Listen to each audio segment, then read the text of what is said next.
Para llamar a un espíritu.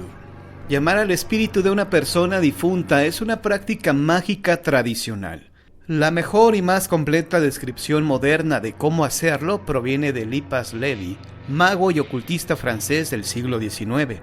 En 1854, cuando Levy se encontraba en Londres, intentó llamar al espíritu del ancestral mago Apollonius de Tyana. Levy se preparó ayunando durante 21 días. Numerológicamente, esto es importante, pues el 7 y el 3 son números muy poderosos en la magia, y 7 veces 3 es 21. Levy estaba solo cuando se efectuó la ceremonia, por lo tanto, solo se tiene su palabra de lo que sucedió. La habitación ceremonial tenía 4 espejos cóncavos y un altar cubierto con piel de borrego blanca.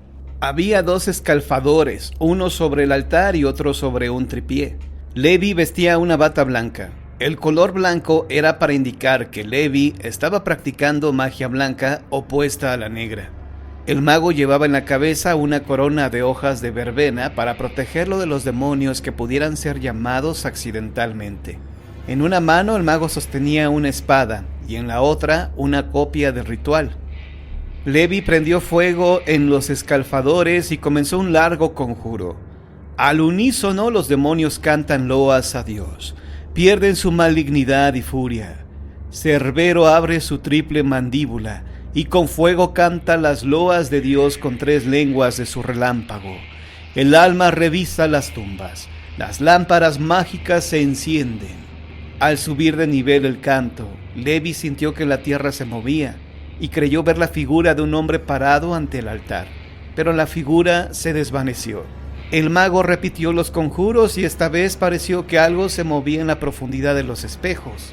Levy cerró los ojos y pidió 3 veces al fantasma que apareciera. Cuando miré de nuevo hacia adelante, un hombre estaba parado frente a mí, envuelto de pies a cabeza en una especie de sudario que parecía más gris que blanco. Era delgado, melancólico y sin barba. De pronto Levy sintió un frío anormal y mucho miedo. Trató de darle órdenes al espíritu, pero no podía hablar con propiedad. Algo tocó el brazo con que sostenía la espada, el cual se entumeció hasta el codo. Fue asaltado por una intensa debilidad y se desmayó. Durante varios días después de la ceremonia, el brazo de Levy estuvo adolorido. Las preguntas que intentaba hacer al fantasma nunca fueron formuladas, aunque Levy creía que le fueron contestadas en su mente. Las respuestas fueron muerte y muertos. El mago no reveló las preguntas. Cuando llegó el momento de explicar lo que sucedió, Levy fue poco explícito e incluso contradictorio. No creía que en realidad había visto el fantasma de Apollonius, sino que más bien el intenso esfuerzo de la ceremonia había provocado una alteración de la imaginación. Sin embargo, no quiso decir que había experimentado una alucinación. No explico las leyes físicas por las que vi y toqué. Solo afirmo que vi y toqué, que vi con claridad aparte de soñar. Y esto es suficiente para establecer la eficacia real de las ceremonias mágicas. A los que se propongan dedicarse a experimentar similares, les recomiendo la mayor precaución. El resultado es extenuante y con frecuencia tan impactante como para causar enfermedad.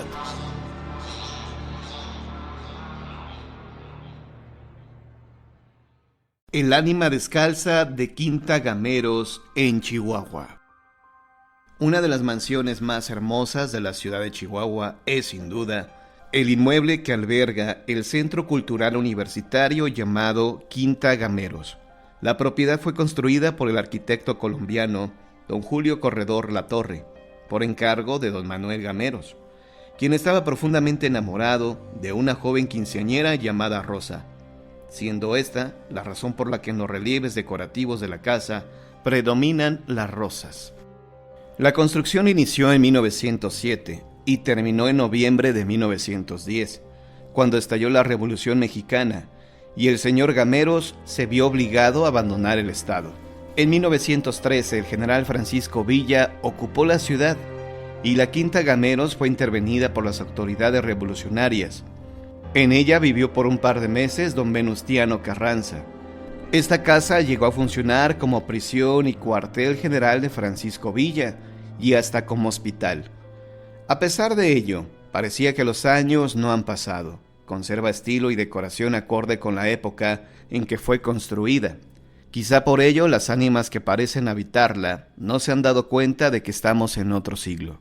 Dado lo anterior, es posible que haya una infinidad de historias por contar acerca de esta casa, pero lo más relevante es la que cuentan los guardias que la cuidan. Uno de ellos cuenta cómo hace 9 años vio una sombra que cubría la luz de los tragaluces, por lo que fue rápidamente hasta el segundo piso, en donde observó a una hermosa muchacha que andaba descalza, vestida con seda de colores verde y rosa. Entonces se dirigió a ella. Disculpe, señorita, pero los turistas no pueden entrar al segundo piso. ¿Cómo llegó hasta aquí? La joven sonrió antes de musitar. Naturalmente que por la otra puerta.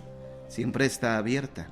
Disculpe usted, ando descalza porque tengo mucho calor y mis zapatos están en los jardines. Me voy para que no lo vayan a regañar. Ella caminó hacia un lado de la puerta y el guardia hacia el otro. Cuando él bajó, le avisó a su compañero que andaba una persona en el segundo nivel. Su compañero sacó la llave para abrir la puerta y subió junto a él, pero ya no encontraron a la muchacha. Se preguntaron cuál sería la puerta por la que entró, si ellos usaron su llave para entrar y salir, y nunca antes habían dejado abierta alguna puerta. El guardia recordó que la muchacha había dicho que andaba descalza y que sus zapatos estaban en los jardines, así que fue a buscarla. Al no encontrarla en los jardines, subió nuevamente, pero sus compañeros que estaban en la puerta principal no la habían visto salir. Aun cuando registraron la casa entera, no la volvieron a ver jamás. 2 años después de este incidente, cuando el segundo piso fue restaurado, quedó una capa de polvo sobre el piso.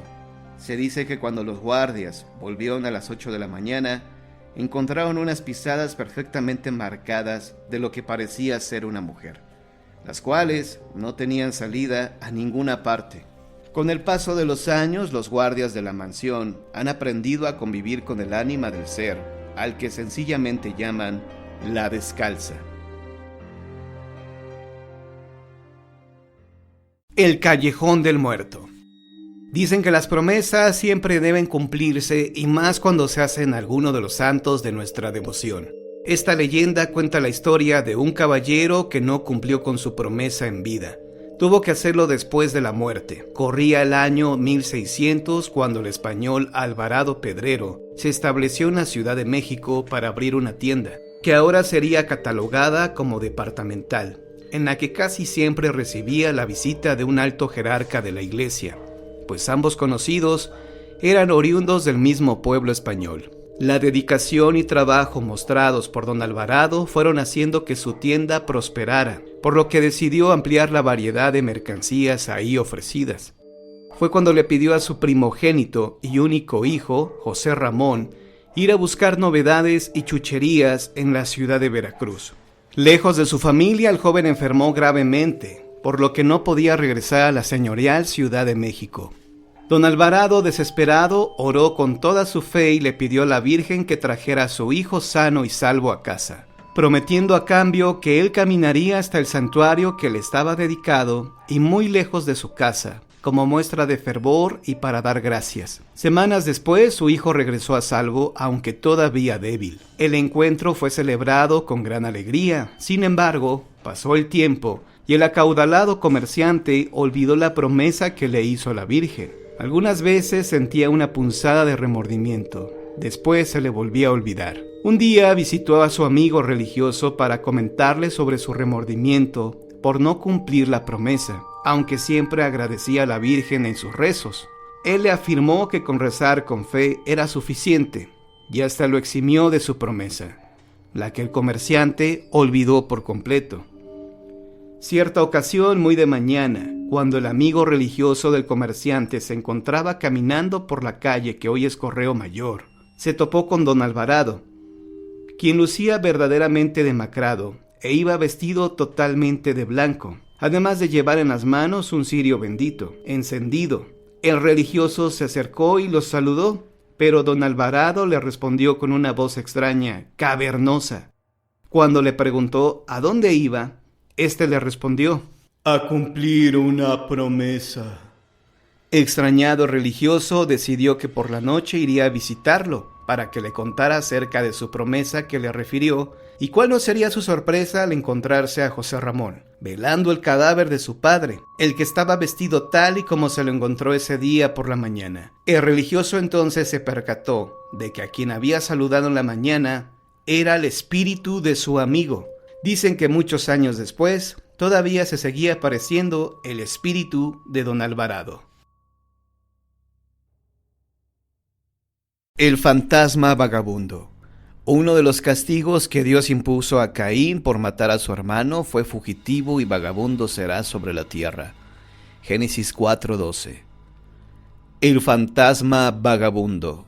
Uno de los castigos que Dios impuso a Caín por matar a su hermano fue: serás fugitivo y vagabundo sobre la tierra.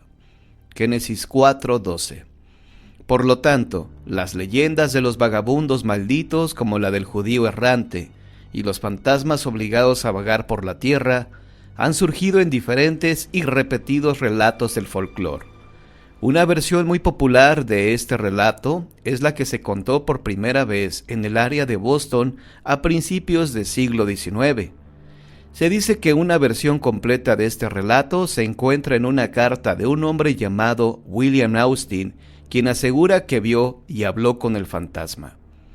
En su carta, Austin dice que encontró al vagabundo por primera vez en 1826, cuando salía de Boston en una diligencia. El carruaje estaba tan lleno que se vio obligado a sentarse en el frente con el cochero. Habían recorrido poca distancia cuando Austin advirtió que los caballos se ponían nerviosos. El cochero le dijo que se avecinaba una tormenta. Esto le pareció extraño a Austin, pues no había nubes en el cielo, pero el cochero le aseguró que estaban a punto de encontrarse con el creador de tormentas. Los caballos siempre lo advertían primero. El creador de tormentas era un hombre que manejaba un carruaje abierto, acompañado de una jovencita. El carruaje era conducido a gran velocidad y parecía que las nubes de lluvia lo seguían. Poco después de pasar el carruaje, las nubes desaparecían. El conductor de la diligencia le aseguró a Austin que él había visto al hombre y a la chica varias veces antes. Una vez el hombre se detuvo a preguntar por el camino a Boston. El conductor le indicó que estaba viajando en dirección opuesta, pero el hombre no le hizo caso. Después de eso, el conductor decidió que ni siquiera se tomaría la molestia de dirigirle la palabra a este terco. No tenía idea de quién era, y por los comentarios de otros conductores, supo que el hombre solo se detenía a preguntar por el camino a Boston, e insistía que tenía que llegar esa misma noche. Sin embargo, nunca seguía las indicaciones que le daban. 3 años después, cuando Austin casi había olvidado el extraño incidente, se encontró al vagabundo de nuevo. Estaba alojado en un hotel de Hartford, Connecticut, y una tarde, cuando se encontraba en la terraza del frente, escuchó que un hombre decía: «Ahí viene Peter Rook con su hija. Está mojado, parece preocupado y está más lejos de Boston que nunca». En la distancia se veía venir el mismo carruaje, la misma pasajera y las nubes de tormenta que lo seguían, lo mismo que había visto en el camino a Boston. El carruaje se dirigía al hotel. El hombre le dijo a Austin que había visto a Peter Rook 20 años antes, que le había preguntado el camino a Boston. Cuando le dijo que estaba viajando en dirección opuesta, Rook contestó: «Oh, por Dios, ahora está atrás. Boston cambia de dirección con el viento y se mueve por todos los puntos de la brújula. Alguien me dice que está hacia el este, alguien más que hacia el oeste. También las señales del camino, todo me indica la dirección opuesta». Al acercarse Rook al hotel, Austin decidió hablarle. Salió al camino y le hizo señas al carruaje. «¿Es usted Peter Rook?», preguntó. «Mi nombre es Peter Rook», contestó el hombre. «Desafortunadamente estoy perdido. ¿Me podría indicar el camino a Boston?» «¿Vive usted en Boston? ¿En qué calle?» «En la calle Middle». «¿Cuándo salió de Boston?» «No lo sé con exactitud, hace ya tiempo». «¿Cómo es que usted y su hija se mojaron tanto? ¿Aquí no ha llovido hoy?» «Cayó una llovizna fuerte en la parte alta del río, pero no llegaré a Boston si me entretengo. ¿Qué camino debo tomar?» Austin le indicó a Rook que se encontraba en Connecticut. como a 100 millas de Boston, pero este no le creyó e insistió que se encontraba como a 40 millas del lugar. Después se alejó rápidamente. Ahora Austin tenía una pista en el acertijo y decidió que la próxima vez que estuviera en Boston trataría de saber más sobre el viajero misterioso. Cuando Austin fue a Boston, encontró a una anciana llamada Croft que vivió en la calle Middle durante muchos años. La mujer le informó que Peter Rook de hecho la había visitado. Una tarde Rook fue a preguntar por su esposa. Ella le dijo que una vez vivió en la casa una señora Rook que había fallecido muchos años antes a edad muy avanzada. Rook insistió en que debía haber algún error e hizo muchas preguntas que indicaban que no sabía que Boston había crecido y cambiado. El caballo se impacientó y Rook se alejó murmurando: «No hay casa esta noche». Para buscar más información, la señora Croft envió a Austin a la casa de James Felt. Felt tenía más de 80 años y había vivido en la misma casa durante 50 años. Conocía el relato de Peter Rook, pues lo había escuchado de boca de su abuelo. Alrededor de 1730, un hombre llamado Peter Rook vivió en la calle Middle. Rook era un hombre terco, de temperamento fuerte y no aceptaba consejos de nadie. Una mañana de otoño, Rook llevó a su pequeña hija a dar un paseo al pueblo de Concord. De regreso se detuvo en la casa de un amigo, quien le advirtió que se avecinaba una tormenta. «Deja que la tormenta se forme», replicó Rook con brusquedad. «Yo llegaré a casa esta noche a pesar de la lluvia, o no llegaré nunca». Diciendo esto, fustigó a su caballo y desapareció en la noche. No llegó a su casa esa noche, ni la siguiente, ni ninguna noche. Nunca se encontró rastro de él o de su hija.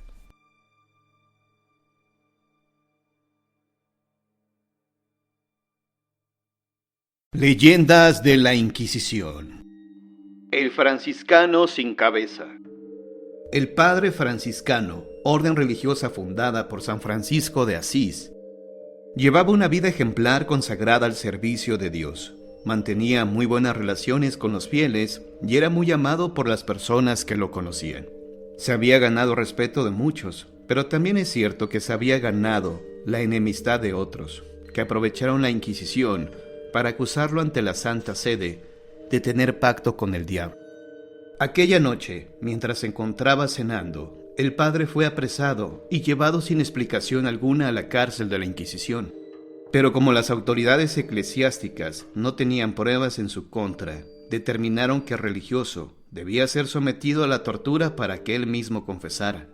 Eligieron la tortura de la garrucha, que es una polea, la cual consistía en colgar al acusado de las manos con una cuerda que estaba sujeta en el techo. El padre fue amarrado de las muñecas y poco a poco lo elevaron, produciéndole con esto un inmenso dolor. Cuando se encontraba a 1,5 metros del suelo, lo dejaron caer bruscamente, pero antes de tocar el suelo, nuevamente jalaron la cuerda, provocándole aún más dolor. El padre se confesó una y otra vez inocente, pero los eclesiásticos no se conformaban. Pusieron en sus pies un sobrepeso, esto con el fin de aumentar el dolor. El sufrimiento se hizo más grande, pero el religioso insistía en que era un fiel devoto. Los inquisidores lo subieron de nuevo, pero él mantenía su postura. Luego de 2 subidas más, el sacerdote se vio obligado a confesarse culpable, esto con el objeto de que cesara la tortura. Luego de la forzada confesión, el tribunal del Santo Oficio celebró el juicio, que como en todos los demás casos era una farsa, ya que aunque se le había asignado un abogado defensor, este no podía hacer nada por el infortunado padre, ya que si lograba demostrar que era inocente, seguramente la Inquisición la acusaría de complicidad, motivo por el cual también sería condenado. Así, el tribunal declaró oficialmente culpable al padre franciscano. El padre fue vestido como lo demandaba la Inquisición, un capirote, que es un gorro puntiagudo, y el San Benito, capote amarillo de lana, que llevaba estampada una cruz de San Andrés, rodeada de llamas, para que fuera paseado por la ciudad, permitiendo que la gente lo insultara y le arrojara cosas. Pero como el religioso era muy querido, todos se encerraron en sus casas para no presenciar su humillación. Finalmente, el padre fue ahorcado en un frondoso árbol y después el verdugo le cortó la cabeza con un hacha. Quienes presenciaron el acto aseguran que cuando el padre falleció, se formó por unos instantes el portón de una iglesia en el tronco del árbol, y quienes todavía viven en la localidad aseguran que cierta noche de verano, todos aquellos que pasan por el lugar y ven el portón de la iglesia, miran tras de él a un gran número de feligreses, ante quienes un sacerdote sin cabeza oficia la misa en latín. Cuentan que del cuello del sacerdote brotan chorros de sangre, y las palabras que pronuncia parecen brotarle del corazón, seguramente porque él siempre fue un fiel inocente.